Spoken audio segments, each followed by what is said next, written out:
할렐루야. 하나님을 찬양합니다. 살아서 역사하시는 주의 이름을 높여드립니다. 우리 한번 인사합시다. 하나님이 하십니다. 하나님이 하셨습니다. 하하하하. 한번 인사합시다. 하하하하. 네. 오늘 교회에 들어오는데 여러분 들어오자마자 배가 고프지 않으셨습니까? 네. 불고기 냄새가 그냥 진동을 해가지고 아주 우리의 식욕을 돋구고 있는데 여러분 말씀 잘 듣고 영적인 말씀 먼저 잘 먹으시고 그 다음에 우리 같이 함께 친교하면서 맛있는 음식 나누는 교제가 있을 수 있을 줄 믿습니다. 예, 그러한 귀한 친교의 시간 우리 함께 기대하고 또 먼저 말씀으로 은혜 받고 나아갈 수 있는 시간 되면 좋겠어요. 오늘 말씀의 제목 한번 따라해 봤으면 좋겠습니다. 삶으로 나타나는 믿음. 예, 우리의 삶으로 믿음이 나타나야 된다. 어떻게 나타나야 될 수 있을까라고 같이 함께 말씀을 통해서 살펴보려고 합니다.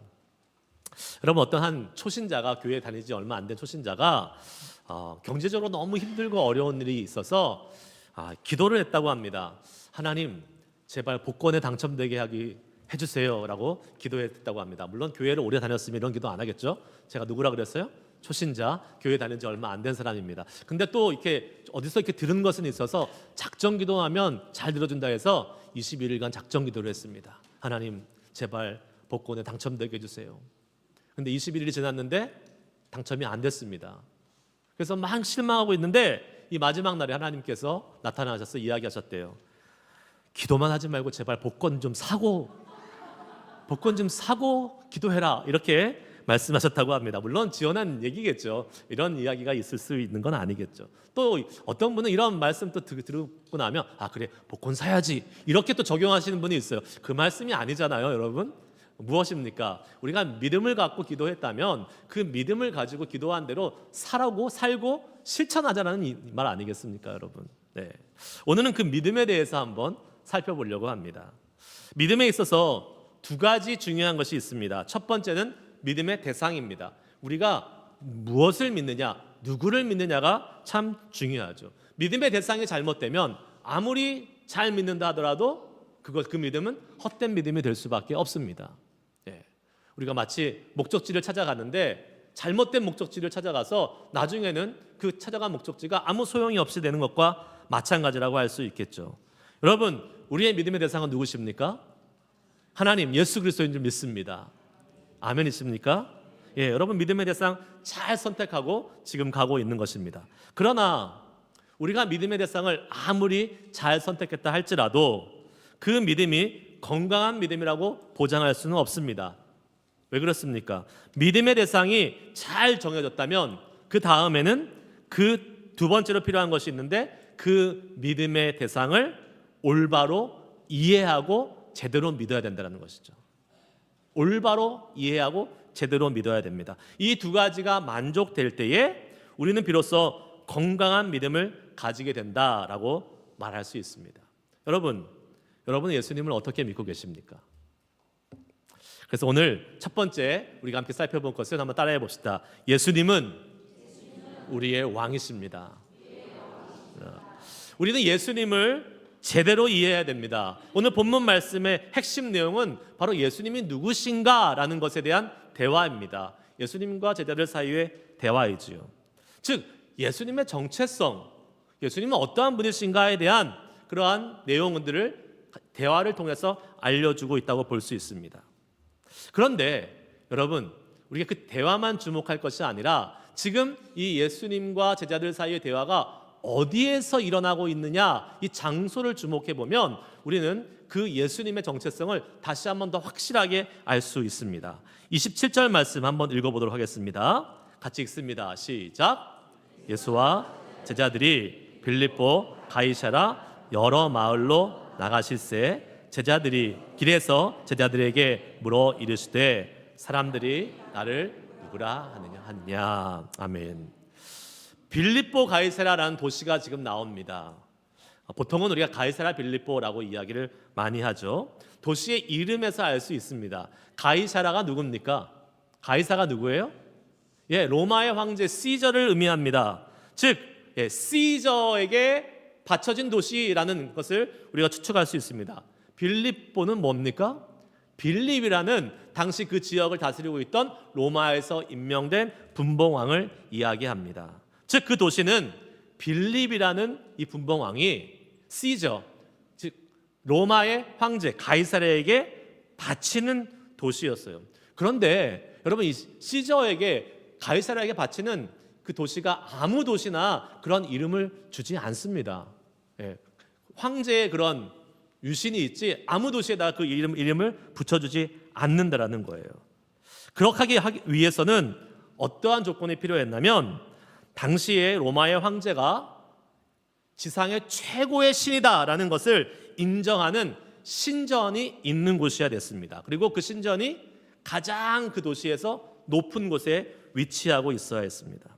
즉 로마 황제가 신이요, 그 신인 로마 황제의 통치 아래 있다라는 것을 인정하는 곳이 어디예요? 가이사라 빌립보였다는 것이죠. 거기서 오늘 예수님이 질문하고 있는 거예요. 내가 누구냐? 사람들이 나를 누구라고 이야기하냐?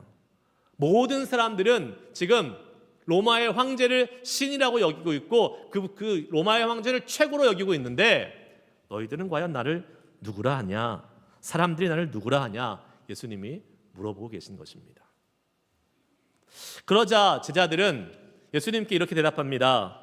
예수님, 사람들이요 예수님을 세례 요한, 엘리야라고 하면서 선지자 중에 한 명이라고 대답하는 것 같습니다 라고 이렇게 이야기했습니다. 맞습니다. 여러분, 세상 사람들의 눈에는요 예수님이 선지자 중에 한 명으로 보일 수밖에 없는 것이죠. 위대한 황제의 도시에 남루한 모습, 예수님이 형색이요 대단한 부자 옷이나 좋은 옷 입지 않았잖아요. 남루한 모습으로 나타나신 예수님, 그분은요 겉모습은 아무래도 초라하고 그 도시에 어울리지 않는 분이었을 것입니다. 그럼에도 그분을 선지자라고 인정해 주는 것은 그분이 위대한 일을 행하시고 기적을 행하시고 하나님의 놀라운 하나님의 나라에 대한 말씀을 가르쳐 주시는 분이었기에 그나마 사람들은 그 예수님을 뭐라고요? 선지자라고 인정해 주고 있는 것입니다. 거기까지였습니다. 딱 거기까지였어요. 황제의 도시에서 황제의 기준으로 살아가는 사람들에게 예수님은 딱 거기까지, 선지자까지의 인물이었습니다. 하지만 예수님은요 듣고 싶은 말씀이 있으셨습니다. 특별히 제자들에게 듣고 싶은 대답이 있으셨어요. 그래서 29절에서 예수님은 또 이렇게 물어봅니다. 같이 읽겠습니다. 시작. 또 물으시되 너희는 나를 누구라 하느냐? 베드로가 대답하여 이르되 주는 그리스도이시다. 아멘. 아멘.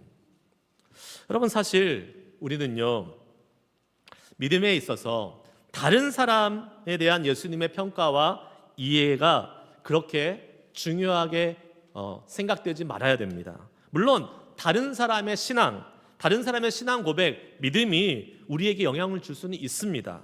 하지만 분명히 기억해야 될 것이 있어요. 우리는 우리 자신의 믿음에 의해서만 주님에 의해서 평가받게 된다는 사실입니다. 아멘이십니까? 예. 우리 자신의 믿음에 의해서만 주님께 평가받게 돼요. 옛날에 우스갯소리로 그런 우스갯소리가 하나 있었습니다. 어떤 한국에서 신앙생활하던 성도분이 천국에 이렇게 갔더니 예수님이 좀 너무 바쁘셔서 잠깐 기다리게 했대요. 그래서 천국에도 중국집이 있었나 봅니다. 동양에서 왔으니까 중국집에 가서 좀 기다려라 해서 이 집사님을 천국의 중국집에 보내놓고 아주 그 중국집에서 가장 좋은 요리를 시켰다는 거예요. 시켜줬대요. 중국집에서 가장 좋은 요리가 뭘까요? 저는 탕수육밖에 몰라서 네, 탕수육은 좋은 요리가 아니죠. 근데 요리를 딱 시켜줬대요. 근데 얼마 안 있어서 그 교회 같은 장로님이 천국에 또 올라왔다는 겁니다. 근데 역시 그 중국집에 모시고 가서 잠깐 대기하라고 했대요. 근데 장로님에게는 짜장면 시켜줬다는 겁니다. 장로님이 열받았어요. 그래서 아니 이 땅에서 열심히 일했는데 왜 저 집사는 맛있는 요리 먹고 난 짜장면 줍니까? 목사님 나오라 그래요. 그랬더니 천사가 목사님 어디 갔다 그랬어요? 목사님은 짜장면 배달 갔다고. 되게 오래된 유머죠, 여러분. 옛날 얘기죠. 네. 다른 사람의 평가나 직분이 아니라 우리가 가진 믿음이 중요하다는 것을 이야기해주고 있죠. 간혹요, 다른 사람이나 가족들의 믿음이 자신의 믿음을 대신하는 것으로 착각하는 분들이 있어요. 내 부모님이 열심히 기도했던 분이니까 나에게 그 믿음이 있을 거야. 내 아내가, 내 남편이 열심히 신앙생활하니까 나도 그 믿음이 있을 거야 라고 생각하는 분들이 있습니다. 네, 물론 그 신앙에 영향력이 없다라고는 이야기할 수는 없겠죠. 그 기도가 쌓여서 우리에게 응답되는 때가 있을 것입니다. 하지만 그분들의 믿음이 나의 믿음, 우리의 믿음을 보장하지는 않습니다. 우리의 믿음이 중요한 거예요. 오늘 주님께서 우리에게 너희는 나를 누구라 하느냐라고 물으신다면 여러분들은 뭐라고 대답하시겠습니까? 제자 중에서 가장 성격이 급한 베드로가 또 나섰습니다. 나서가지고 대답해요. 29절에 뭐라고 합니까? 읽어봅시다. 시작. 또 물으시되 이르되 주는 그리스도시니이다. 아멘. 아멘. 뭐라고 대답했어요? 주는 그리스도시니이다. 예. 그리스도라는 단어의 뜻이 무엇입니까? 그리스도, 기름 부음을 받은 자, 메시아를 의미하죠. 당시에 기름 부음을 받았다라는 사람은 주로 왕, 제사장, 선지자들을 얘기하는데 기름 부음 받았다라는 것의 가장 대표적인 것은 왕을 의미합니다. 그래서 예수님은 왕이시다, 메시아시다, 기름 부음을 받은 왕이시다라고 고백하고 있는 것입니다. 이거 엄청난 고백입니다, 여러분. 왜 그렇습니까? 아까 말씀드렸잖아요. 지금 그 도시가 어디예요? 가이사라 빌립보. 누가 왕이에요? 로마의 황제가 이 땅의 왕일 뿐만 아니라 온 세계, 아니 온 우주 만물의 왕이라고 고백하고 있는 그 가이사라 빌립보에서 지금 누가 왕이라고 고백하고 있는 거예요? 예수님이 왕이시다라고 고백하고 있는 것입니다.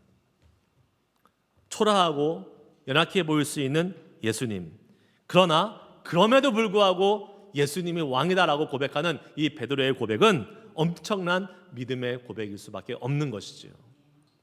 여러분, 우리도 그러한 고백을 드릴 수 있어야 됩니다. 우리가 살아가는 이 실리콘밸리, 이 북가주지역 어떻습니까? 정말로 이 모든 그 돈과 또 능력과 또 권력이 다 모여 있는 곳이 바로 이 실리콘밸리 북가주 지역입니다. 이곳에서 예수 믿는 것이 그렇게 큰 능력이고 그렇게 큰 어떠한 대단한 것처럼 보이지 않을 수 있습니다. 그러나 하나님은 우리에게 요구하십니다.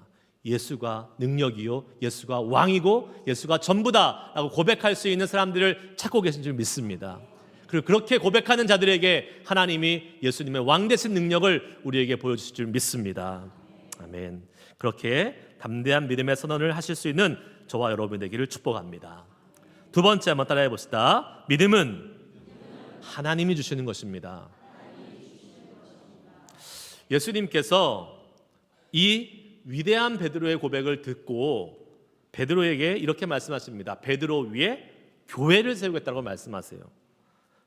같은 내용이 포함되어 있는 마태복음 16장 말씀에는 이렇게 조금 더 부연 설명해 주고 있습니다. 마태복음 16장 18절 말씀 한번 읽어보겠습니다. 시작. 또 내가 내게 이르노니 너는 베드로라. 내가 이 반석 위에 내 교회를 세우리니 음부의 권세가 이기지 못하리라. 아멘. 여러분, 지금 베드로 반석 위에 교회를 세우시겠다라고 말씀하고 있어요. 근데 조금 이해가 되지 않는 부분이 있습니다. 아니, 교회를 세운다 그러는데 어디에 세운다고요? 반석, 베드로 위에 세우겠다고 말씀하고 있습니다. 시몬의 이름 베드로, 반석입니다. 즉 이 베드로의 신앙 고백 위에 세우겠다라고 말씀하고 있는 것이죠. 그런데 여러분, 이게 가능한 일입니까? 교회를 일개 한 사람의 고백, 한 사람의 말 위에 세운다는 것이 가능한 일일까요? 아까도 말씀드렸지만 가이사라 빌립보 지역은요, 모든 것이 이 로마의 황제의 원리로 살아갈 수밖에 없는 곳인데 그곳에서 초라한 예수님을 왕으로 인정하는 것이 인간 베드로의 생각으로는 절대 불가능한 고백이었을 것입니다. 그렇기 때문에 베드로는요, 이런 고백을 어떻게 할 수 있었을까요? 마태복음은 계속해서 이렇게 우리에게 말씀해주고 있습니다. 마태복음 16장 17절 말씀 한번 계속해서 읽어보겠습니다. 시작. 예수께서 대답하여 이르시되 바요나 시몬아 내가 복이 있도다. 이를 내게 알게 하니는 혈육이 아니요 하늘에 계신 내 아버지시니라. 아멘. 베드로의 입에서 나왔지만 그 베드로의 엄청난 고백은 누가 하게 하신 거예요? 하나님이 하시게 하늘에 계신 아버지 하나님이 하시게 하신 줄 믿습니다. 네, 하나님이 하시게 하신 거예요. 여러분, 우리는 기억해야 됩니다. 예수님을 우리 그리스도라고 고백한 사람들이 바로 우리들이지 않습니까? 그런데 그 예수님을 우리의 인생의 왕으로 또 받아들이고 하나님의 자녀가 된 구원의 은혜를 누리고 있는 우리들이 힘으로 고백하고 우리들의 힘으로 예수님을 믿은 것이 아니라는 사실입니다. 그럼 어떤 사람들이 이렇게 생각해요. 아니, 내가 예수님 믿기로 결정한 거고 내가 예수님 앞으로 나온 거지, 아니 내가 예수님 선택한 것이고 내가 예수님 믿은 거라고 이렇게 이야기하는 분들이 있습니다. 하지만요, 절대로 그렇지 않습니다. 이 세상에서 단 한 사람도 자기의 의지와 결정으로 예수님을 구세주로 믿을 수 있는 사람은 없음을 믿으시기 바랍니다. 예, 불가능해요. 왜 그렇습니까? 우리의 죄성으로, 우리가 갖고 있는 교만함으로, 우리가 갖고 있는 수많은 죄로 인해서 우리가 갖고 있는 그 인간적인 타락한 본성으로 구원의 길을 스스로 찾아갈 수 없다라는 것이에요. 절대로 우리는 그렇게 할 수 없습니다. 그렇다면 우리는 어떻게 예수님을 우리의 구세주로 고백하고 구원받은 하나님의 자녀가 된 것입니까? 성경은 그것을 뭐라고 얘기해요? 오직 성령 하나님의 역사다라고 말씀하고 있습니다. 고린도전서 12장 3절 말씀, 고린도전서 12장 3절 말씀 한번 같이 읽어보겠습니다. 시작. 또 성령으로 아니하고는 누구든지 예수를 주시라 할 수 없느니라. 아멘. 우리가 예수님을 주님으로 인정하고 제대로 신앙 고백을 하는 사람이라면 그 어떠한 사람도 내 힘으로, 내 능력으로, 내 의지로 예수를 고백했다라고 이야기할 수 없는 것이죠. 하나님께서 우리를 그렇게 만들어 주셨다, 하나님께서 예수님을 고백하게 하셨다라고 하나님의 은혜에 감사하는 사람이 되어야 될 줄 믿습니다. 네, 그래서 예수님을 주로 고백하는 모든 사람들은 그 어느 누구도 자기의 주장을, 자기의 그런 어떤 권리를 주장해서는 안 된다는 것이죠. 우리가 예수님을 알게 된 것도, 예수님이 우리를 위해 십자가에서 죽으신 것도, 우리의 죄를 위해서 용서하신 것도, 어둠의 권세에서 사망의 권세에서 생명의 빛으로 우리를 인도해 내신 것도 바로 모두 다 주님의 은혜입니다 라고 고백할 수 있어야 될 줄 믿습니다. 그런데 여러분, 교회에 보세요. 그러한 사람들이 많습니까? 아니면 교회에 와서 내가 은혜 받고 구원받았다고 자기가 계속 원하는 것을 요구하는 사람들이 많습니까? 요즘 교회를 보면 그러한 자기의 권리를 요구하는 사람들이 점점 많아지는 것 같아요. 세상의 법칙, 세상에서 막 인권, 소비자 예를 들면 소비자 권리 이런 걸 막 강조하면서 계속해서 자신의 그 것을 챙기고 자신의 것을 찾아 먹어야 된다라는 그러한 분위기가 많이 있어서 교회에 와서도 그러한 일들을 많이 하는 것 같습니다. 특히 유독 우리 한국 사람들 그런 부분이 많이 있는 것 같아요. 제가 몇 년 전에요, 한국에 가서 KTX를 타고 이렇게 남쪽에 이렇게 내려갔는데 한 가족이 중간에 기차에 올라왔습니다. 엄마하고 아들과 딸, 근데 아들과 딸이 한 초등학교 한 2, 3학년, 3, 4학년 정도 되는 어린 아이들이었어요. 이 아이들이 이제 한 가족이 이제 들어왔어요. 제가 있는 객실로. 그리고 이제 막 기차표를 보면서 자리를 찾고 있었습니다. 그런데 이 세 가족이 앉아야 될 자리에 이미 다른 사람들이 앉아 있는 거예요. 그래서 서로 이렇게 저기 우리 자리인데요 하면서 표를 막 비교해 보는데 같은 자리인 거예요. 그럴 수 있을까요, 없을까요? 그럴 수 없습니다. 뭔가 누군가 한쪽은 잘못 본 걸 거예요. 그런데 서로가 자기 자리라고 계속 이렇게 우기고 이렇게 대치하고 있더라고요. 그런데 그때 한 학생이 그 어린아이가 엄마랑 같이 들어왔던 그 초등학교 한 3학년 정도 되는 어린아이가 이렇게 얘기하는 걸 듣고 제가 깜짝 놀랐어요. 엄마, 괜찮아. 이거 우리가 컴플레인 하면 몇십만 원은 받아낼 수 있어. 이렇게 얘기하더래요. 여러분, 이게 초등학생 저학년의 입에서 나온 말입니다. 얼마나 우리 사회가요, 수단과 방법을 가리지 않고 자기의 권리와 이득을 챙기려고 하는 그러한 모습이 팽배해 있으면 이 어린 아이들도 그러한 이야기를 하면서 자기의 것을 막 이렇게 오히려 그러한 상황을 이용해서 자기 것을 챙기려고 하고 있겠습니까? 누구의 잘못이에요? 아이의 잘못일까요? 아닙니다. 그러한 모습을 보여줬던 우리 기성세대의 잘못이라고 볼 수 있는 것입니다. 여러분, 신앙생활에 있어서 마찬가지입니다. 우리는 어느 누구도 무언가를 요구할 권리를 가지고 있지 않습니다. 아멘이십니까? 예. 우리는 하나님의 은혜로 예수님 믿게 된 것이고요. 하나님의 은혜로 신앙생활 하게 된 것이고요. 하나님의 은혜로 교회에 와서 많은 복을 누리고 있는 것입니다. 그 은혜를 감사만 하게 하면 되는 것이죠.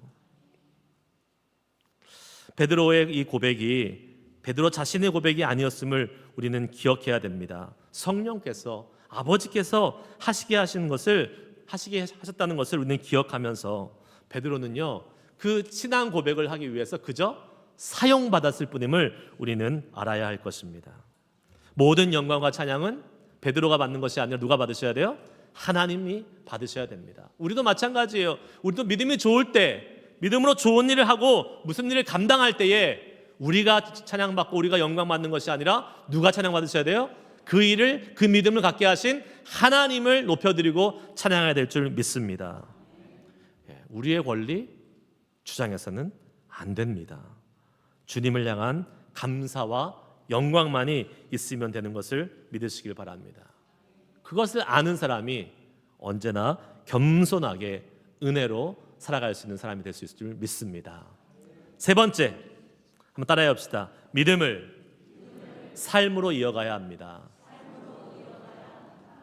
예수님께서 베드로와 이러한 이야기를 쭉 나누시는데 이제 자신의 고난에 대해서, 죽음에 대해서 말씀하십니다. 그러자 베드로가 어떻게 반응합니까? 31절 32절 말씀 한번 읽어보겠습니다. 시작. 인자가 많은 고난을 받고 장로들과 대제사장들과 서기관들에게 버림받아 죽임을 당하고 사흘 만에 살아나야 할 것을 비로소 그들에게 가르치시되 드러내놓고 이 말씀을 하시니 베드로가 예수를 붙들고 항변하매. 아멘. 지금 방금 전까지요, 베드로는요, 예수님은 뭐라 그랬어요? 그리스도시다, 왕이시다 라고 인정했습니다. 그렇게 고백했던 베드로가 이제 예수님이 십자가를 지시고 죽으셔야 된다라고 말씀하시니까 예수님께 어떻게 했다고 나와요? 항변했다. 예수님을 붙잡고 항변했다. 이 헬라어 원어에 의하면 이 항변했다가 무슨 의미냐면 예수님을 혼내켰다, 꾸짖었다라는 말입니다. 호통을 치면서 예수님 그러면 안 됩니다 라고 예수님을 훈계했다라고 말하고 있습니다. 아니, 방금 전까지도 예수님을 왕이라고 고백했던 사람이지 않습니까?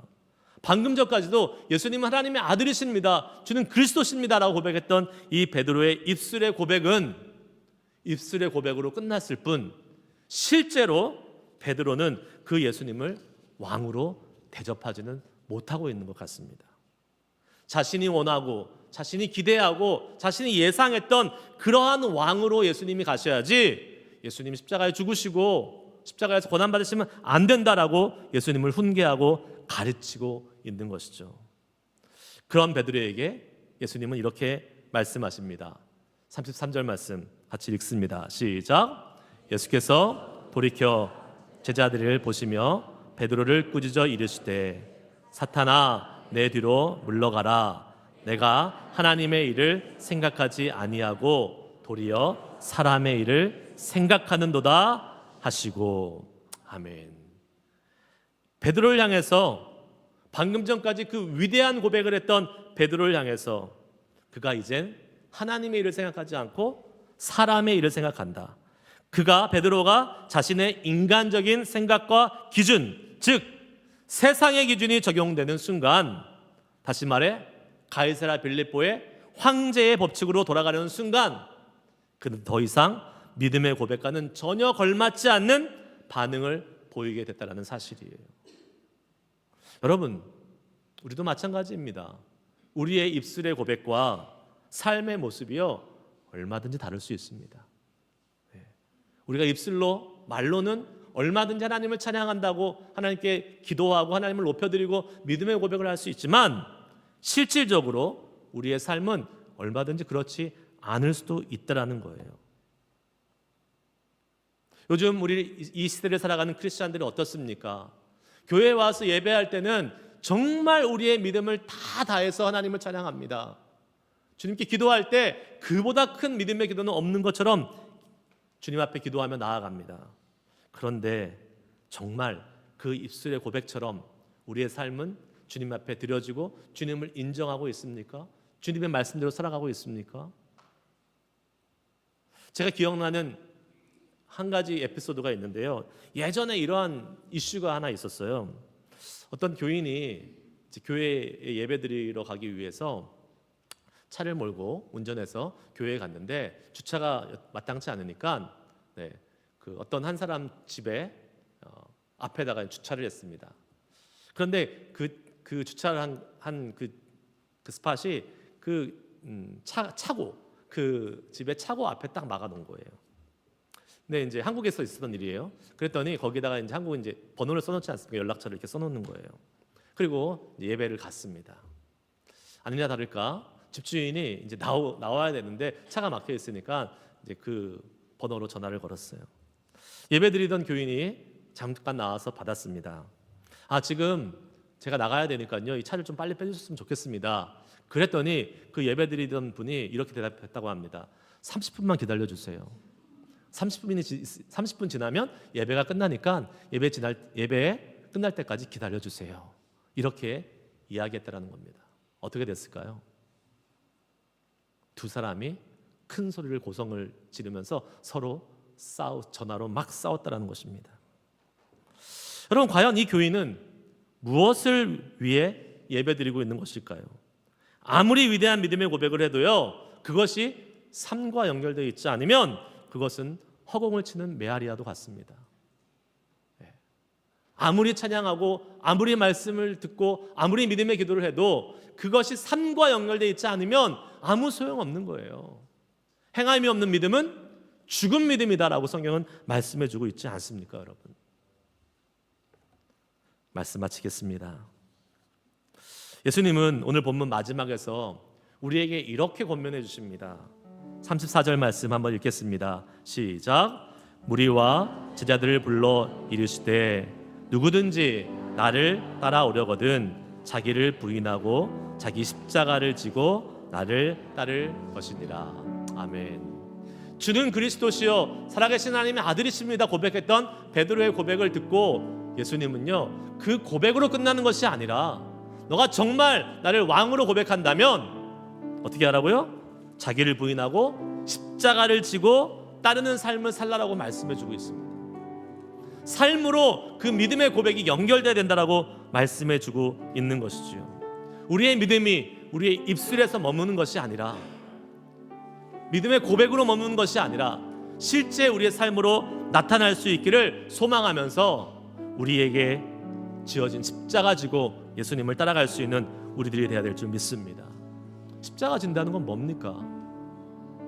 희생해야 된다는 것이고, 십자가를 진다는 것은 손해도 봐야 되고 또 어려움도 기꺼이 감당할 수 있어야 된다는 것이죠. 그런데 요새 우리 많은 그리스도인들은요, 절대 손해보려고 하지 않습니다. 십자가 지려고 하지 않습니다. 내가 좋아하는 것, 내가 이득 보려고 하는 것, 내가 마음에 드는 것, 그것만 하면서 살아가려고 하는 약사빠른 그리스도인들이 너무 많아졌습니다. 주님 우리에게 말씀하세요. 오늘 다시 한번 말씀하십니다. 자기를 부인하고 자기 십자가를 지고 나를 따르라 말씀하고 계십니다. 우리를 부르신 주님의 목적은요, 우리가 세상에서 계속 세상의 법칙, 황제의 법칙, 말은 주님이 왕이십니다, 그리스도십니다 라고 고백하고 황제의 법칙, 세상의 법칙으로 살아가는 사람이 되는 것이 아니라 우리가 고백한 대로, 우리가 믿는 대로 이 세상에서 십자가를 지고 살아가는 그러한 사람으로 삼기 위해서 우리를 부르신 줄을 믿습니다. 주님의 법칙, 곧 십자가의 법칙으로 살아가는 우리들이 되기를 주의 이름으로 축복합니다. 그리고 그 십자가의 법칙은요, 성경이 뭐라고 얘기합니까? 하나님의 능력이라고 말씀하고 있습니다. 여러분, 조금 포기하고 조금 손해보고 예수님 때문에 우리가 왕으로 고백하는 그 예수님이 하신 말씀대로 살아가다 보면 그 예수님의 말씀의 능력이 우리의 삶 가운데 경험될 것입니다. 고린도전서 1장 18절 말씀 읽고 마칩니다. 같이 한번 읽습니다. 시작. 십자가의 도가 멸망하는 자들에게는 미련한 것이요 구원을 받은 우리에게는 하나님의 능력이라. 아멘. 예수님을 주로 고백하고 왕으로 고백하고 그 십자가의 보혈로 구원함 받았다라고 믿음으로 신앙을 고백하고 있는 우리들, 그것을 삶으로 살아갈 수 있기를 주의 이름으로 축복합니다. 우리의 입술의 고백에서만 머무르지 않게 하시고 직접 삶으로 살아내는 그런 사람이 되어서 하나님의 능력을 경험하고 죽은 믿음이 아니라 살아있는 하나님의 능력이 나타나는 그러한 우리의 삶을 살아갈 수 있는 그러한 믿음의 사람들이 되시기를 주의 이름으로 축복합니다. 십자가의 믿음을 우리의 삶의 능력으로 경험하는 우리 모두가 될 수 있기를 소망하면서 우리 시간 마지막 이 찬양 부르시고 기도하며 결단하도록 하겠습니다. 내가 그리스도와 함께 십자가에 못 박혔나니, 우리 예배 시작하면서 불렀던 이 찬양인데 다시 한번 예배를 마치면서 정말로 하나님, 주님의 십자가를 믿음으로 고백하고 그 십자가에 달리신 예수님을 왕으로 고백하는 우리들이 이 십자가의 삶을 살아가며 우리의 삶 속에서 그 십자가의 능력을 경험하는 복을 누리게 하여 주시옵소서. 우리 함께 소망하며 찬양하시고 기도하시겠습니다.